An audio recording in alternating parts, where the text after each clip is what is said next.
Hello,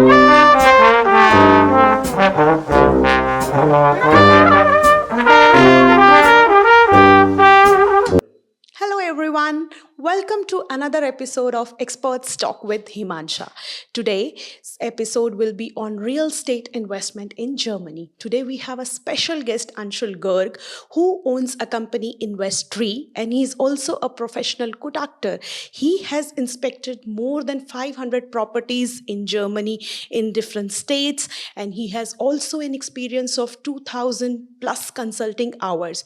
So, if you are interested in real estate investment, this would be more beneficial with some practical insights. So, welcome, Anshul. Would you like to give us more insights about Investtree? Good. Thank you for having me.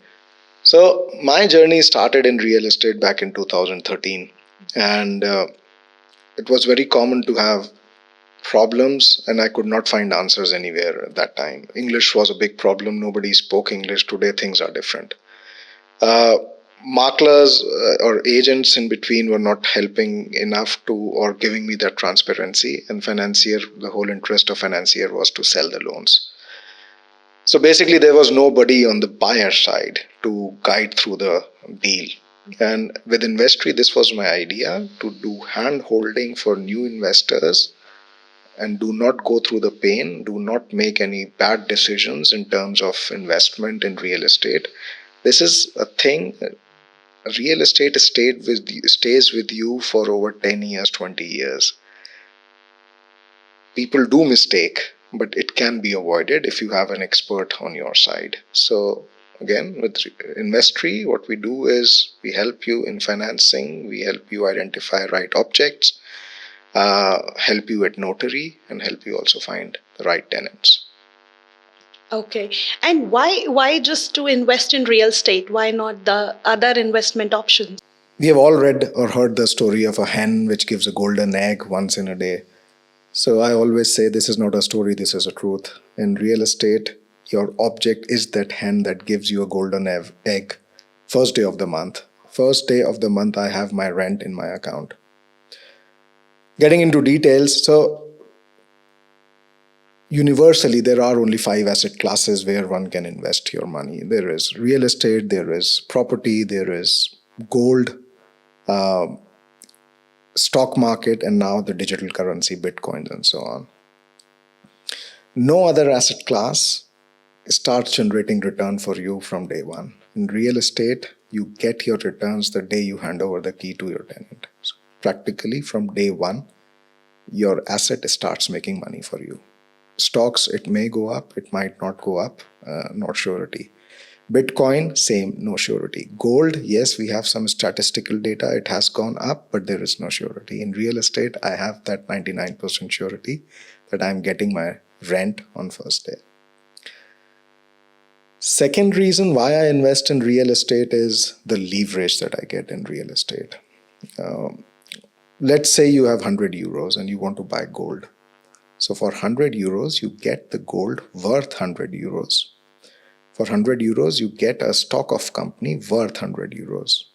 With 100 euros, I can buy actually a property worth 1000 euros or even 1500 euros. So there is a factor 10x, 15x leverage that I get in real estate. I have less money, but I still get something which has much higher value. Third reason, the best part is this leverage is financed by a bank. You do not even need to have that money. And last, why I love real estate is somebody else pays for it. You don't even have to pay it back to the bank. So my tenant pays back for all my assets back to the bank. So you have surety, you are getting rent first of the month, as long as you live, as long as you hold the property. Second, you have leverage. And third, somebody else pays for it. Okay, as you have said, like somebody else pays for it.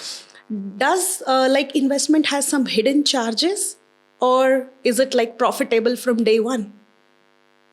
Like we have to go to finance, we should have some Eingang capital, or if it's an old house, it requires some maintenance or things like that. So there are no hidden charges. The process is quite transparent. But yes, if you have the experience or the skills, over over the time, over 10-15 years, you hold the property, there might be some expenses that can come, and this is where my skills also sometimes come into picture. I can estimate, I can see what work does this property need over the time.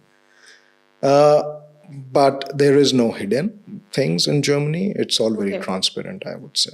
Okay. And is there also like a good time to buy, like seeing the market trend? Is like interest are going up or down, like when we should invest or when one should start looking into? See, in real estate, there's never a good time. When we look in the past, we always say, oh, if I would have bought then, right? So actually, we have to also see from two perspectives. Are you an investor or are you buying for yourself? If you are an investor, there are few criterias, and if you meet that criteria, even today is a good time. For example, criteria could be cash flow. That's how I decide. If I'm buying a property and completely it is paid by my tenant or to large extent, I don't care what interest rate is. I actually get tax benefit on that interest rate. So if it is an investment, it's a good time. Okay. So for investment, one should like go for an apartment or an house. Is there a difference? Like which one is considered as a good investment? A good investor always goes by ROI, return on invest. He doesn't go by apartment or a house. So if you invest 100 euros and you can get back 150, I would go for that option.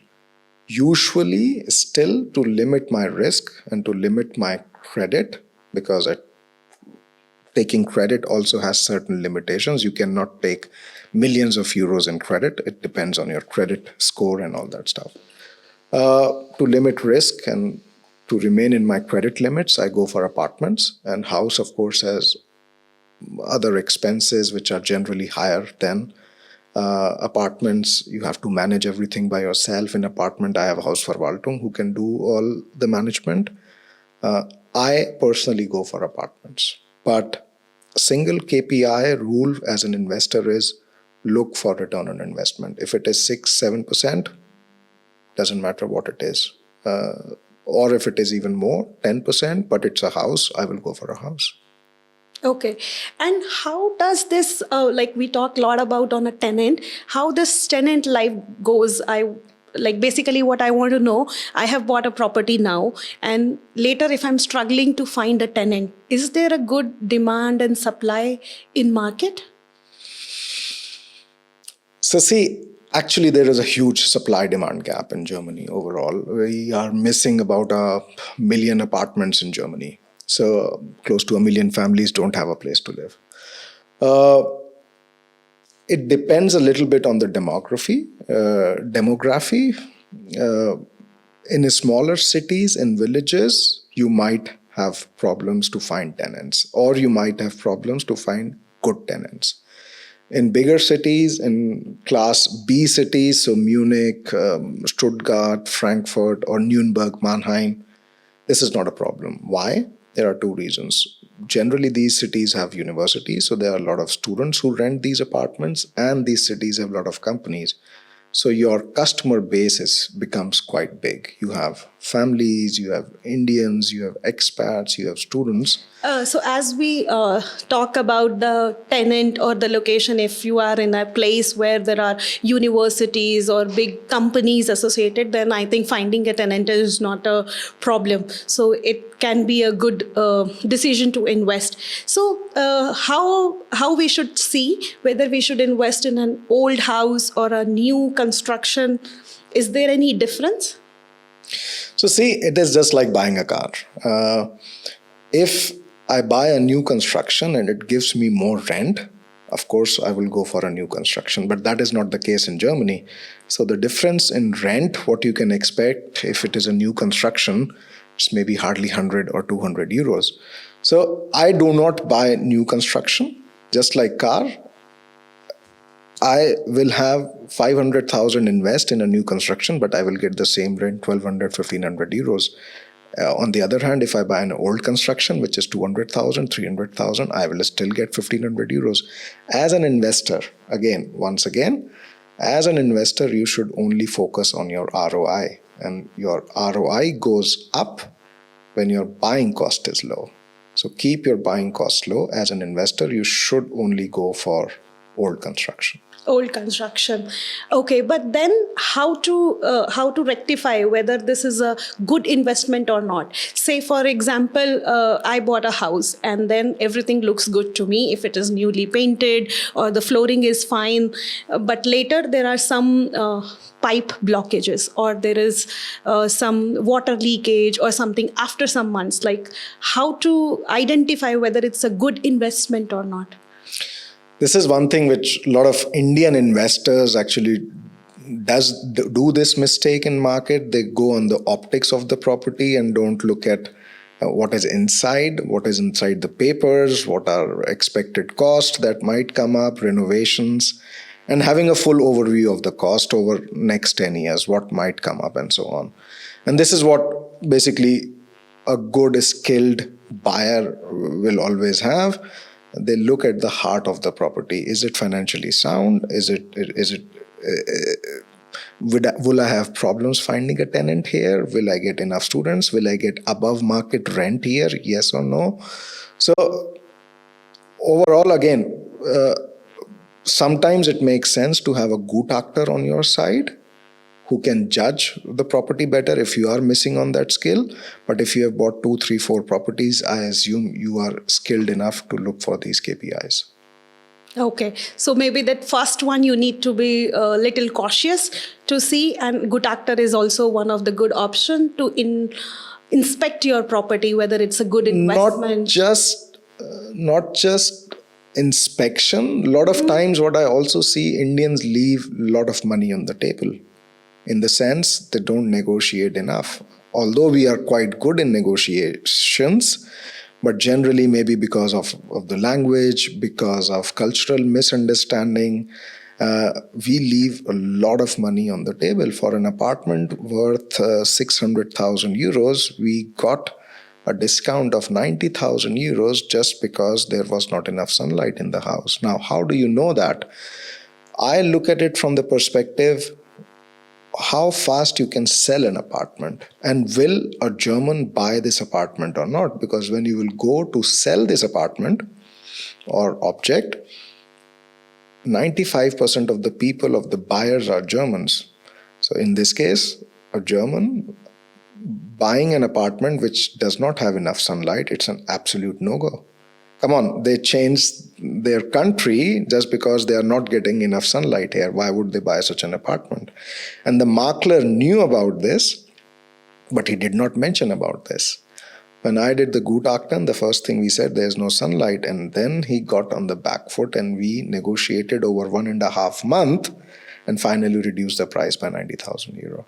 So it is not, a lot of times it is not just about if the house is good or not. There are different aspects. Is the building good or not? Is the apartment good or not? Is the neighborhood good or not? Is the price according to the market, yes or no? Will I be able to sell it?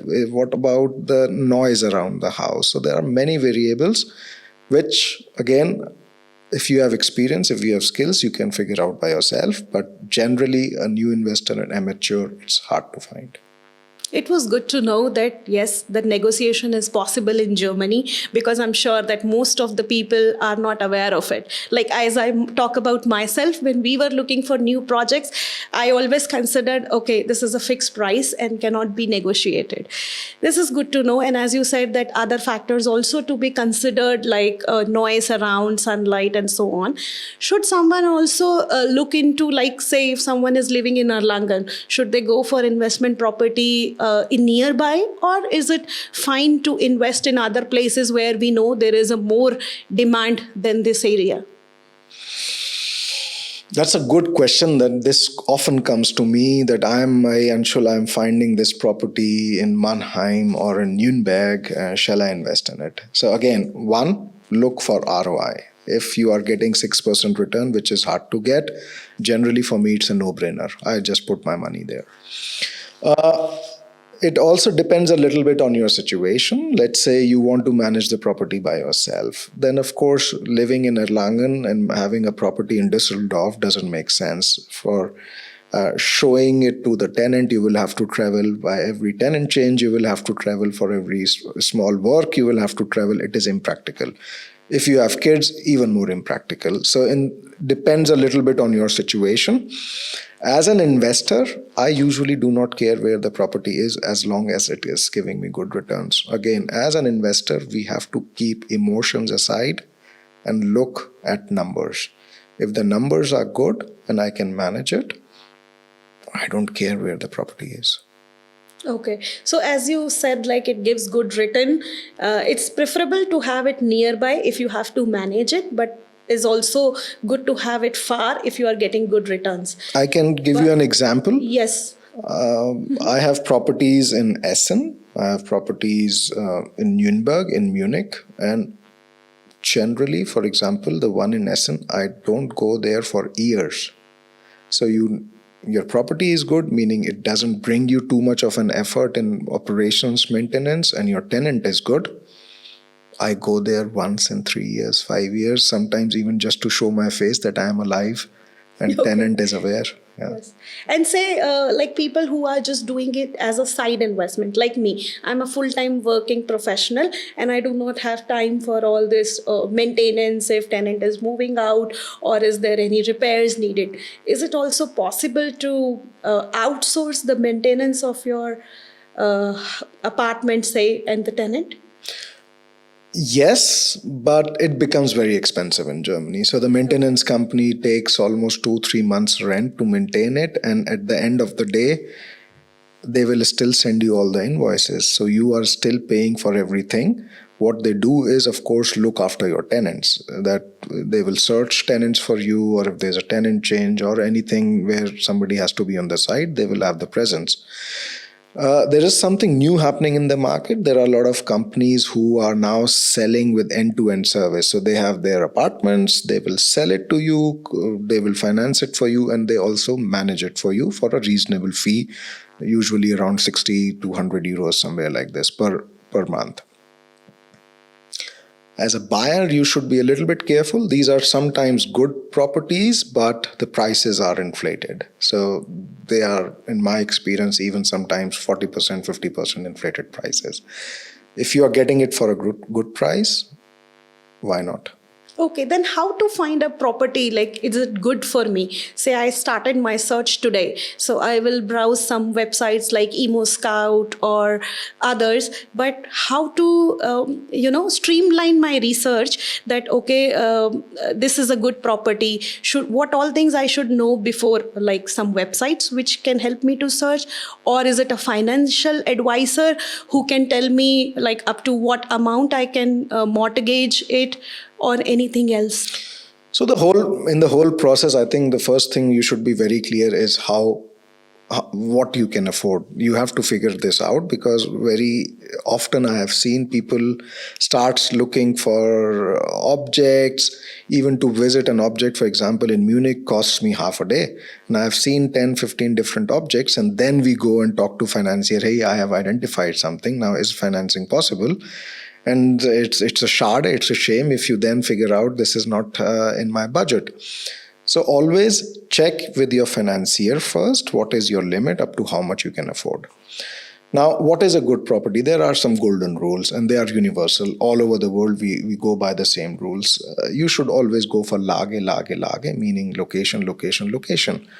What is a good location? How I identify it: within 500-meter radius. If I have a school, if I have a tram, U-Bahn, some supermarkets, I'm fine with it. I have a checkbox in terms of location.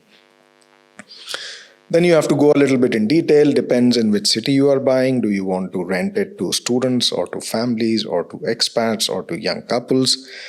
For every different customer, you have a different property. For example, if you want to rent it to students, you want to have 3 separate rooms in the property.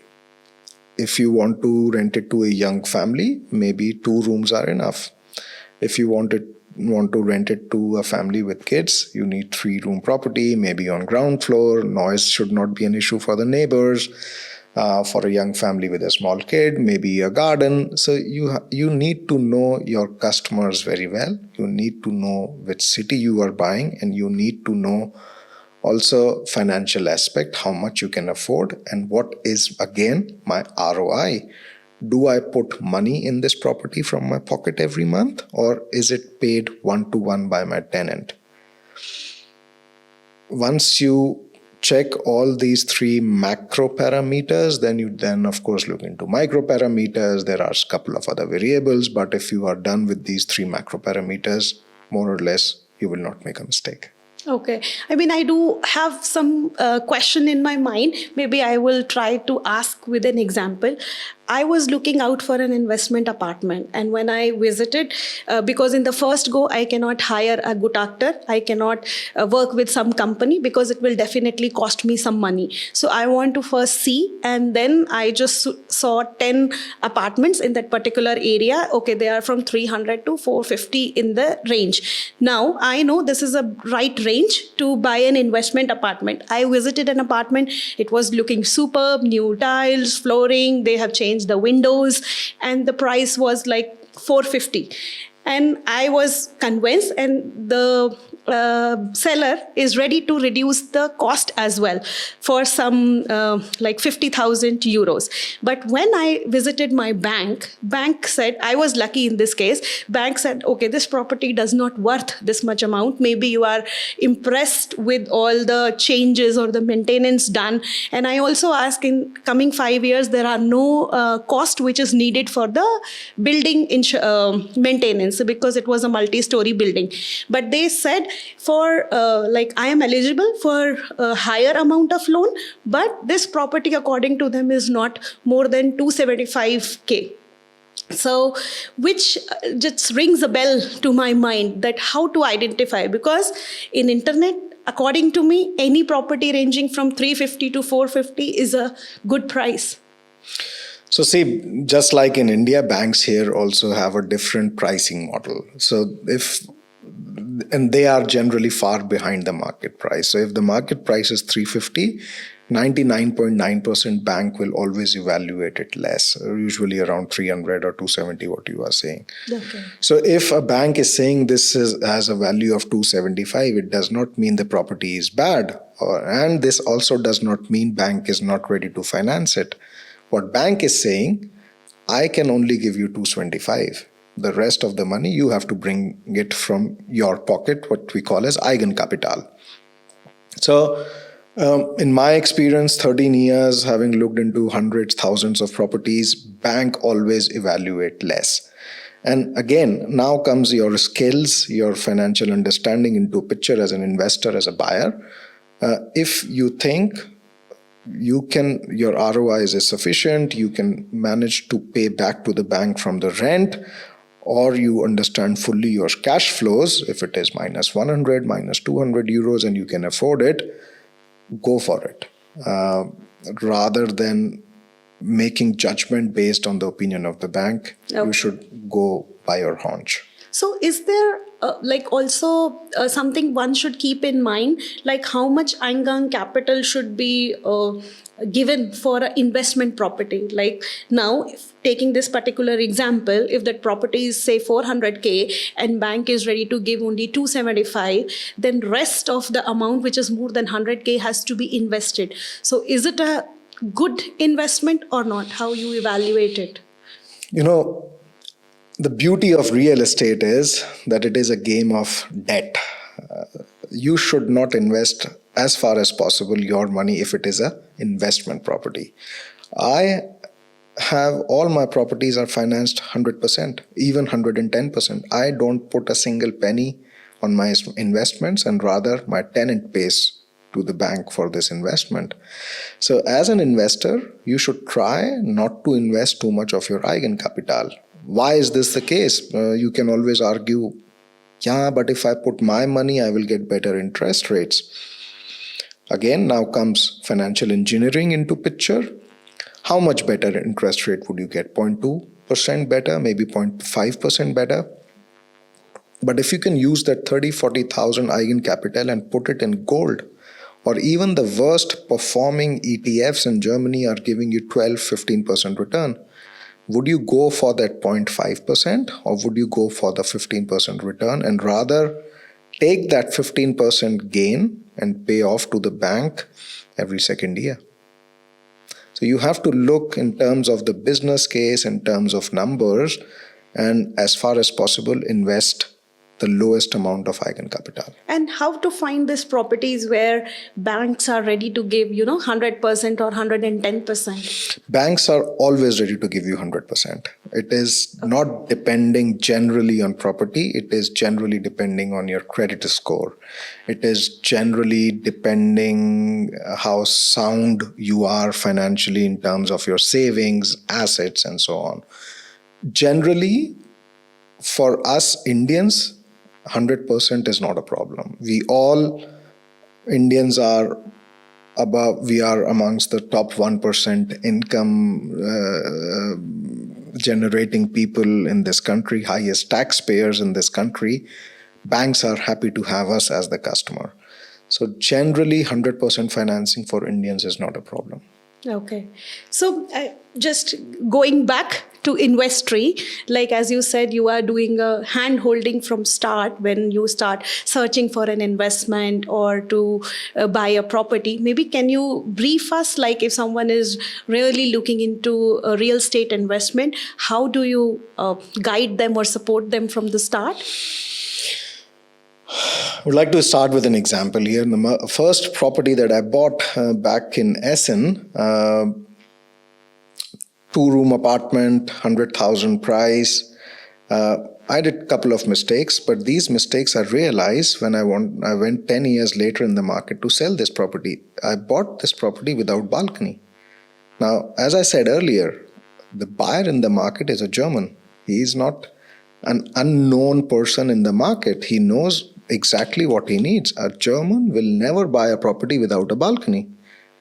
It took me 1.5 years, and finally I have to go down with the price. Otherwise, I was not able to sell this property. And these are the problems which a makler or a financier never tells you about. He will not say this is a bad property, but there is no balcony. What I was missing was I had nobody on my side to guide me if it is the right property, if the price is right, does the cash flow work, somebody who looked into the documents and checked everything is fine, somebody who read the notary contract. That's my why I started Investree. I wanted to be the someone who is on the buyer side and do hand holding from the very start, looking for the right property, which means having low operations, having low maintenance, finding out the right tenants, doing the financing, looking into the documents of the property, looking into the notary contracts, negotiating with maklers, and finally saving thousands of euro for my customers. On an average, my clients are saving above 30,000-40,000 euros on every deal because we come with a logic of a pricing. It's not just let's make 5% discount, let's make 10% discount. This doesn't work in market. A makler generally will say, F off, why should I give you 10% discount? But if you come with a logic, this is the market price, this is the work needs to be done in the property, this is the effort, whatever, and then you negotiate, it 99% of the time works. Okay, and how this consulting goes? Like, say now I am a customer, I'm with you to invest, and you invest your energy, time in reviewing documents with me, and after seeing 10 properties, if say I'm not interested to pursue further. So how does your model of consulting or charging works? So, of course, the first 15-20 minutes is always free, where I try to understand the financial situation of the client, where they are heading, what they do want to buy. And a lot of times within first 20-30 minutes, clarity comes either to me or to the customer, most of the times to the customer. And they leave disappointed, unfortunately, because either they are looking at the wrong property. Very recently, a client of mine from Munich looking at a single family house with swimming pool, 800 square meter area somewhere in a village around Landsberg. This is not the right property for a young couple. They are paying high, they are socially cut off in this small village and so on. So just an example. So generally after 30 minutes call, they are very clear, okay, this is not the right property. Maybe we have to look for something smaller in a city or whatever. And then after that, there are different models how I work together. It can be pro bono. So I do hourly consulting. They have checked the property somewhere in Düsseldorf, Hamburg. Of course, I also cannot travel. I can look into documents for a fixed transparent fee, which is also mentioned on my website. If after selecting they want to have a second opinion, they can call me as a professional Gutachter to come and visit the property. That is also I usually do for a fixed fee. I try to keep my pricing as transparent as possible. My prices are on my website published. So there are different models, but the most common one is once you have identified the property, then only makes sense, because of course it costs money, to call me for Gutachten. Let me have the look in the property, let me have the look into the documents, and then we go and talk about the price with the makler. So thanks, Anshul, for taking us into the detailed process of like how Investry is helping people in Germany, and especially the expats in Germany, to do their investment. I still have like few questions in my mind, like if someone say I'm starting today and I do not have set up my mind, I don't have a problem paying to a professional, it's always good, but in start I don't want to invest. So do you suggest any platforms where one should start searching for an investment property? Definitely. So Immobilien Scout is the biggest platform in Germany, and I would say 75-80% of the properties that come in the market are on that platform. So you can always start with, if it comes to platform, Immobilien Scout. What sometimes people overlook is actually eBay. You find really good offers on eBay from private people. So you can actually avoid paying makler fee, because to put up your ad on Immobilien Scout as a seller, I have to pay something to Immobilien Scout. But on eBay, it's free. So a lot of Germans try to save money and put up their offers on eBay. So eBay is actually also a very popular platform these days. Newspaper is also very popular. Old German people, they don't know computer, they don't know internet, so they are not comfortable, and then they get emails, they cannot follow up, and many problems. So they prefer to write their number, put up a small ad in newspaper. So try to see the Sunday newspaper as well. There also you get decently priced properties. That is about platform, and more important is actually you should know what you want to buy, what you are looking at, and that is also a little bit of small process. First, you need to figure out what you can afford, and then what do you want? Is it a one-room apartment? Is it a two-room apartment, three-room apartment? That depends then on your customer types. Do you want to rent it to an expat coming here on a project for 6 months? Maybe 30 meters square is enough. Do you want to rent it to students? Then you need 2-3 room apartment. Or if you're looking for families, higher rent class, then of course 70-80 square meters. So your requirement should be a little bit of, you should have clarity on your money as well.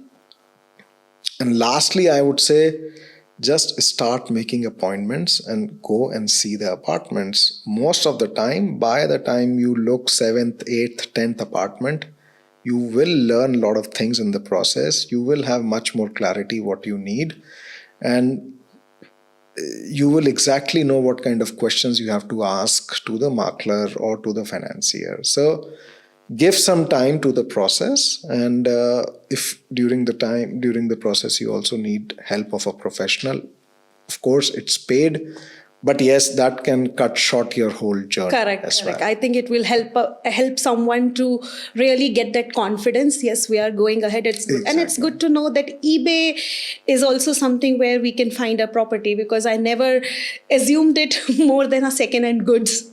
Right. So it was good. I have like one more doubt in my mind, like being an expat, we are not so good with German as a language.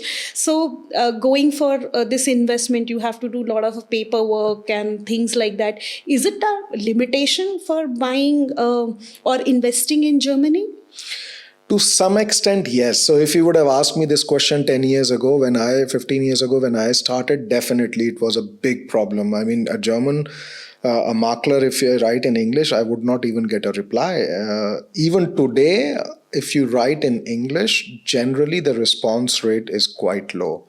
But with the help of AI, with all the translation tools and all that stuff, you can get through the process. Language, in terms of looking at the documents, is sometimes difficult because the translation that you get is not the real meaning what it is written in the contract. The real meaning is lost in the translation. It is definitely recommended to get it read from a friend, from a German colleague, or professional help. Reading the documents on contracts, don't underestimate the power when it comes to negotiation, because a lot of things are actually mentioned in the documents as well. Okay, and there where your expertise get in. I might help. I might be able to help there as well. Of course, I do it, but it is no rocket science. You can also get help from family, friends, and so on. So thank you, Anshul. Thank you so much for coming and sharing such meaningful insights with our audience. Thank you so much. Do you have any feedback for us or for our podcast? First of all, thank you very much for having me here on this podcast as well. I think this is a wonderful initiative. We have a lot of experts amongst our community as well, career coaches, financial consultants, real estate consultants, and this gives platform to everybody actually to come up and present ourselves in the community as well. And this is the first time actually I saw somebody, you as well as an entrepreneur, doing something new in such a new space. Social media is the way to market services, products. We are seeing it even today, and more it will be happening more, marketing over social media. So I think it's an excellent initiative, and the first one being first one. So all the best, and I look forward for more time and more such interesting podcasts. Thank you so much.